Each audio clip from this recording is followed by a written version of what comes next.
ഭാരത സർക്കാർ ഉൾപ്പെടുന്ന എന്ന് പറയുന്ന സിനിമയിൽ ഒരിക്കലും ഒരു നായക കഥാപാത്രമാകാൻ ഞാൻ ഒരിക്കലും ആഗ്രഹിച്ചില്ല. കാരണം ശരിക്കും എൻ്റെ കഥയാണ് ഈ സിനിമയുടെ നായകൻ എന്ന് പറയുന്നത്.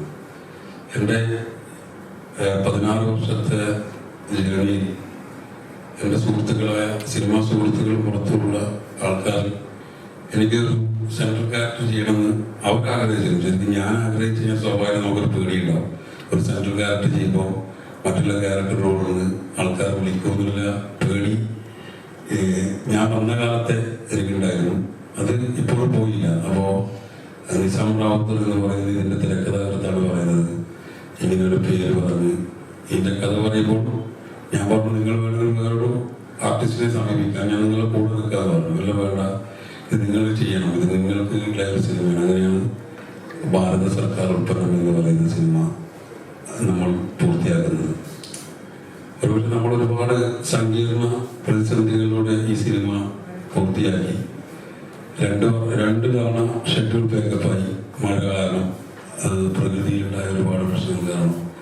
ഇപ്പോൾ നമ്മൾ സിനിമ റിലീസ് ചെയ്യാൻ 1-ാം തീയതി, കാരണം നമ്മൾ ജനുവരിയിലെ ഈ സിനിമയുടെ റിലീസ് പ്ലാൻ ചെയ്തിരുന്നു. അപ്പോൾ വലിയ സിനിമകളിൽ കൊണ്ടുപോയി ഈ സിനിമയെ ഇതാക്കേണ്ട നമ്മുടെ സുഹൃത്തുക്കളും ഒരുപാട് മാധ്യമ സുഹൃത്തുക്കളൊക്കെ എന്നോട് പറഞ്ഞു, ഇത് നല്ലൊരു സിനിമയാണ്, ഇത് തിയേറ്ററിൽ ഓടും. അങ്ങനെ നമ്മൾ സിനിമ ഇല്ലാതെ നോക്കി മാർച്ച് 1-ലേക്ക് നമ്മൾ പ്ലാൻ ചെയ്തു.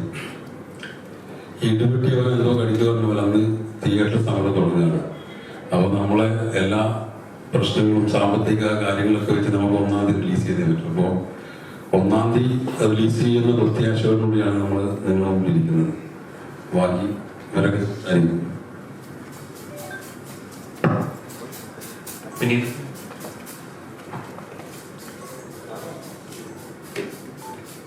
ഭാരത സർക്കാർ ഉൾപ്പെടെ എന്നുള്ള സിനിമ നമ്മളിത് ഷൂട്ട് ചെയ്തത് ജൂലൈയിലാണ്. അന്ന് പ്രതികൂലമായിട്ടുള്ള കാലാവസ്ഥകളും പല കാരണങ്ങളും ഉണ്ടായി. അതിനുശേഷം നമ്മൾ ഇപ്പോൾ റിലീസിലേക്ക് അടുക്കുകയാണ്. കൊച്ചു ചിത്രങ്ങൾ, ഇപ്പോൾ വലിയ ചിത്രങ്ങൾ നമ്മളിവിടെ ബോക്സ് ഓഫീസിൽ വളരെ സജീവമായിട്ട് ഓടിക്കൊണ്ടിരിക്കുന്നുണ്ട്. ഇതുപോലെയുള്ള ചെറിയ സിനിമാ ശ്രമങ്ങളും ഒപ്പം കൊണ്ടുപോകാൻ പറ്റുന്ന ഒരു സ്പേസ് നമുക്ക് ഇവിടെ ഉണ്ടെന്നാണ് വിശ്വസിക്കുന്നത്. അല്ലെങ്കിൽ നമുക്ക് ആ സ്പേസ് ഉണ്ടാവേണ്ടതാണ്.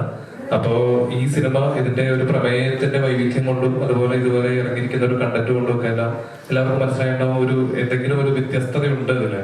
അപ്പോ ഈ സിനിമയ്ക്കും ഇവിടെ ഒരു സ്പേസ് ഉണ്ട് എന്ന് വിശ്വസിക്കുന്നു. അത് എല്ലാവർക്കും ഇഷ്ടപ്പെടുന്നു വിശ്വസിക്കുന്നു. എല്ലാവരും തിയേറ്ററിൽ വന്ന് കാണുമെന്ന് പ്രതീക്ഷിക്കുന്നു. സംവിധായകൻ TV രഞ്ജിത്ത് ആദ്യമേ പറഞ്ഞിട്ടുണ്ട് എന്നെ കൊണ്ട് അധികം സംസാരിപ്പിക്കരുതെന്ന്.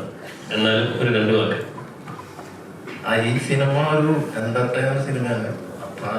പക്ഷെ അതിനിപ്പോ ഒരു വലിയൊരു പ്രമേയം ഈ സിനിമ പറയുന്നുണ്ട്. അതാണ് ഒരു പ്രത്യേകത. എല്ലാവരും ഒരു പ്രാവശ്യമെങ്കിലും ഈ സിനിമ നിർബന്ധമായിട്ട് കണ്ടിരിക്കേണ്ടതാണ്.